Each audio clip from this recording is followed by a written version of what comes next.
Good morning, everyone. Class 12th biology. This is chapter 1.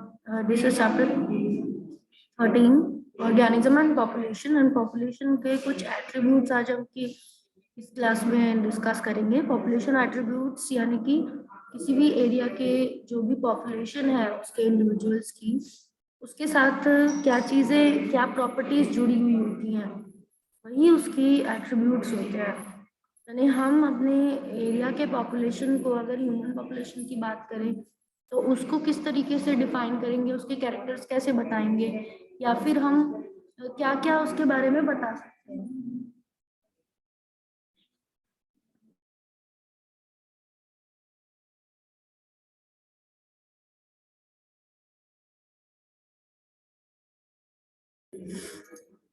तो population group of individual living in a particular geographical areas, it has certain attributes. They are birth rate, death rate, sex ratio, population density. Population at any given time is composed of individuals of different age group as pre-reproductive and reproductive and post-reproductive. किसी भी age group में कोई भी हमारा जो organism होते हैं उनका पिरामिड बना सकते हैं हम. और उसमें पिरामिड में 3 कैटेगरी हम देख सकते हैं. सबसे जो लोअर कैटेगरी होती है वो हमारी होती है पॉपुलेशन में उन इंडिविजुअल्स की होती है जो पोस्ट रिप्रोडक्टिव, प्री रिप्रोडक्टिव और रिप्रोडक्टिव 3 में बटी हुई होती है. तो प्री रिप्रोडक्टिव वाले सबसे नीचे रहते हैं, यानी कि जो नए मेंबर्स जो ज्वाइन हुए हैं तो सबसे यहाँ पर प्री रिप्रोडक्टिव रहेंगे सबसे नीचे.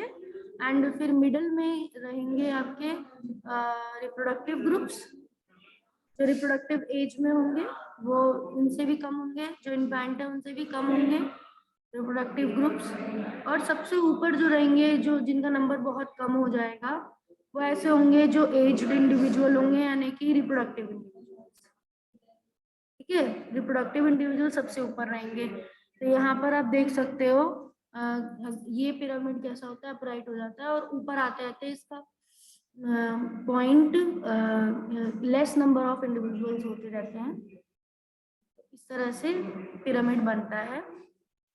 एक तो एज पिरामिड हो गया एक टाइप जिससे हम पॉपुलेशन एट्रीब्यूट्स को समझा सकते हैं. और हमारे पास ये 3 चीजें भी हैं जिससे हम पॉपुलेशन को समझा सकते हैं: birth rate, death rate, sex ratio और पॉपुलेशन डेंसिटी.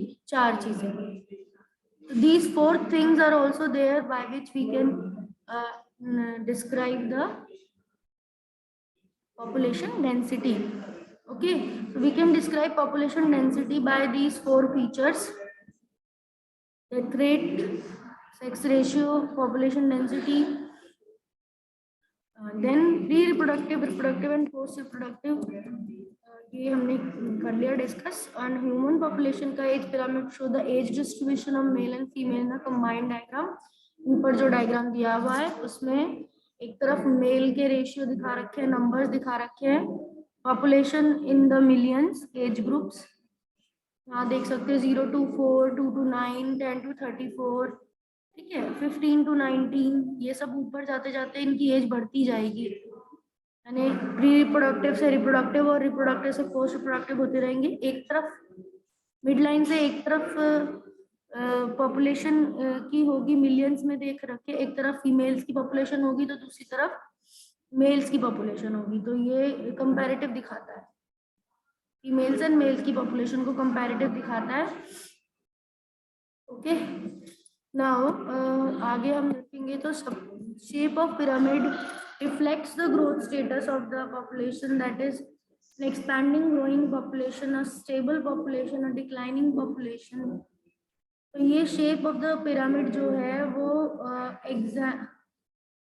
पॉपुलेशन को, एक्सपेंडिंग पॉपुलेशन को, ग्रोइंग पॉपुलेशन को और स्टेबल पॉपुलेशन को, डिक्लाइनिंग पॉपुलेशन को पिरामिड की शेप देकर हम बता सकते हैं किस तरह की ये पॉपुलेशन है.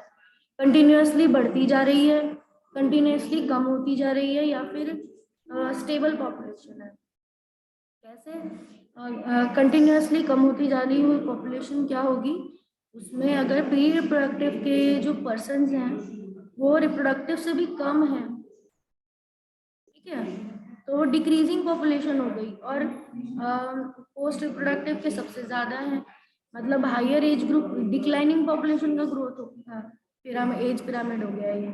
तो पोस्ट रिप्रोडक्टिव वाले सबसे ज्यादा नंबर में, मतलब जिनकी एज ज्यादा है, फिर रिप्रोडक्टिव वाले उनसे कम, और फिर सबसे कम कौन है, न्यू मेंबर्स। अगर इन्फेंट्स जो है वो सबसे कम है, तो ये इस तरह का जो पिरामिड हो जाता है वो बन जाता है डिक्लाइनिंग पिरामिड।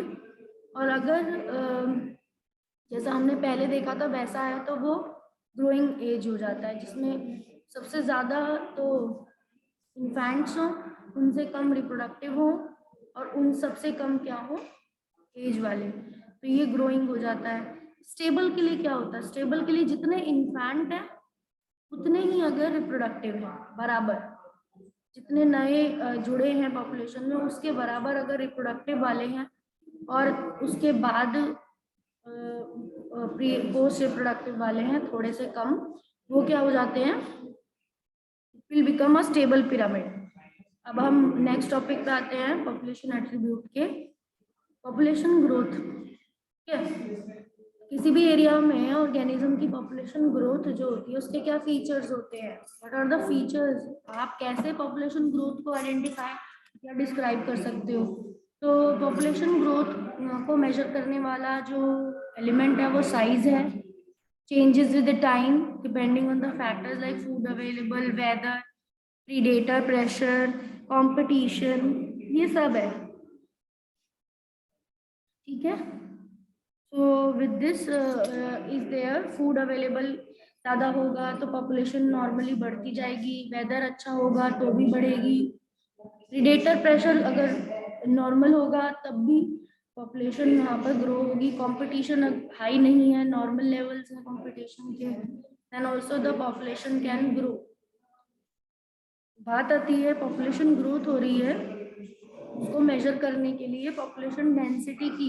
तो डेंसिटी किसी पॉपुलेशन में given habitats during a given period of changes due to four basic things, four basic things के चेंज होने से, बढ़ने से, ज़्यादा होने से ही किसी भी एरिया की डेंसिटी में चेंज आता है।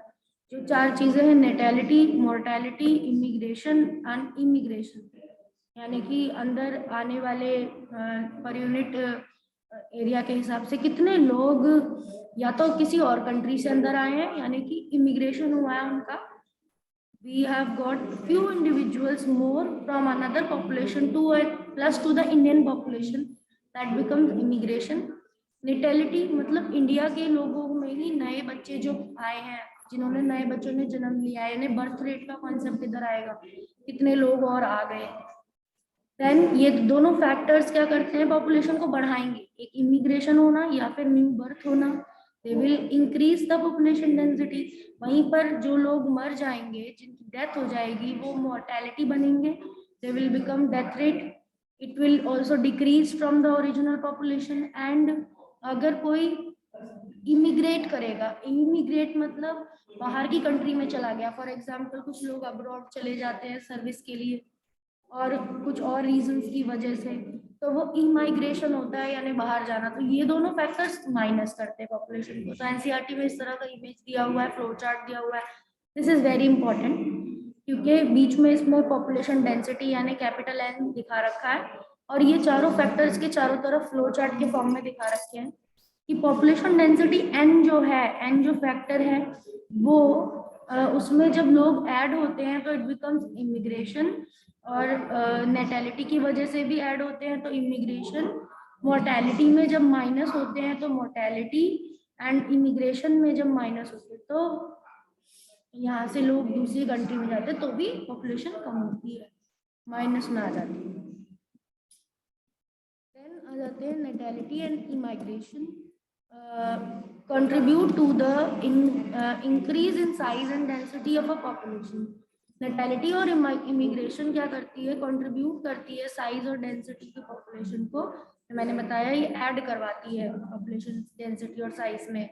And so the equation for the population growth की अगर इक्वेशन बनाना चाहें तो क्या बना सकते हैं, एन टी यानी population density at time T किसके बराबर होगी, यानी कि जो पहली ओरिजिनल पॉपुलेशन है N0 population at the beginning, उसमें क्या जुड़ेगा, बर्थ जुड़ जाएंगी और इमिग्रेशन जुड़ जाएगी, B+I हो जाएगा, प्लस इसमें से D और E माइनस हो जाएंगे, D और E का जो टोटल है वो माइनस कर दिया जाए अगर, तो पॉपुलेशन एट टाइम T आ जाएगा, we will get population at time T। Is it clear? I think it should be clear to you. Population growth models, तो पॉपुलेशन ग्रोथ मॉडल्स दिए हुए हैं दो अलग तरह के साइंटिस्ट ने, एक बात करता है एक्सपोनेंशियल ग्रोथ रेट की, दूसरा बात करता है आपकी लॉजिस्टिक ग्रोथ कर्व की। तो there are two types of growth curves which shows the growth rate of population with the time, x axis पे टाइम अगर रखें, y एक्सिस पे अगर पॉपुलेशन डेंसिटी रखें, तो उन दोनों के बीच में ग्राफ बनाएं तो दो तरीके की ग्राफ ग्रोथ कर्व्स हम बना सकते हैं, एक एक्सपोनेंशियल ग्रोथ और एक लॉजिस्टिक ग्रोथ बना सकते हैं। इसमें लॉजिस्टिक ग्रोथ एस शेप का कर्व आता है और एक्सपोनेंशियल ग्रोथ स्ट्रेट लाइन सा कर्व आता है। और जो लॉजिस्टिक ग्रोथ है that is present in the real condition, natural condition, and the exponential growth is present in the artificial or lab condition it is possible. And so these two curves you have to study in this chapter. This is important topic and this has its equations and a concept, totally new concept. So this will be discussed later. I'm not explaining this right now. We will be having a totally new class for explaining the population growth models, exponential and the logistic. With this, I'm going to end the session for today. You have to read population attributes. That you have to read the age pyramids, जो आज हमने discuss किया। As pyramids के बाद आप क्या पढ़ोगे, age pyramid के बाद टाइप्स ऑफ पिरामिड्स आप पढ़ लोगे और लिख भी लोगे उनके बारे में। प्लस आप ये देख लोगे कि ये जो फ्लो चार्ट है बहुत इम्पोर्टेंट है, mortality, immigration, migration, population growth curve, food available, population attributes, age pyramids, ये आपका टॉपिक आप आज की क्लास से कर लोगे। I hope so you are clear with this. So I am ending the session over here.